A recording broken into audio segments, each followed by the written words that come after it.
WhatsApp ప్రతిపాదిత user name ఫీచర్పై కేంద్ర ప్రభుత్వం జారీ చేసిన నోటీసుకు మెటా యాజమాన్యంలోని వాట్సాప్ అధికారికంగా సమాధానమిచ్చింది. ఆ సమాధానాన్ని ప్రస్తుతం కేంద్ర ఎలక్ట్రానిక్స్ సమాచార సాంకేతిక శాఖ పరిశీలిస్తున్నట్టు ప్రభుత్వ వర్గాలు తెలిపాయి.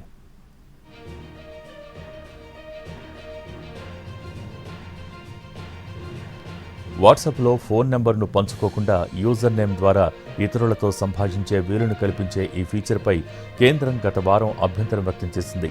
ఈ ఫీచర్ అమల్లోకి వస్తే ఆన్లైన్ మోసాలు, డిజిటల్ అరెస్ట్ మోసాలు, ఇతరుల పేరుతో చీటింగ్లు పెరిగే ప్రమాదం ఉందని ప్రభుత్వం పేర్కొంది. ఈ అంశంపై ప్రభుత్వం సంతృప్తి చెందే వరకు భారత్లో యూజర్ నేమ్ ఫీచర్ను ప్రారంభించవద్దని కేంద్రం వాట్సాప్ను ఆదేశించింది.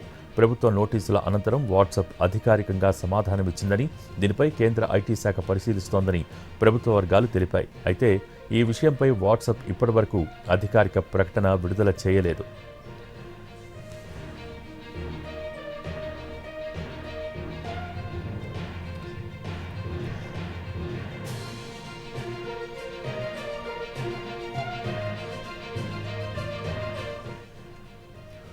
వాట్సాప్లో ఫోన్ నెంబర్ను పంచుకోకుండా యూజర్ నేమ్ ద్వారా ఇతరులతో సంభాషించే వీలును కల్పించే ఈ ఫీచర్పై కేంద్రం గత వారం అభ్యంతరం వ్యక్తం చేసింది. ఈ ఫీచర్ అమల్లోకి వస్తే ఆన్లైన్ మోసాలు, డిజిటల్ అరెస్ట్ మోసాలు, ఇతరుల పేరుతో చీటింగ్లు పెరిగే ప్రమాదం ఉందని ప్రభుత్వం పేర్కొంది.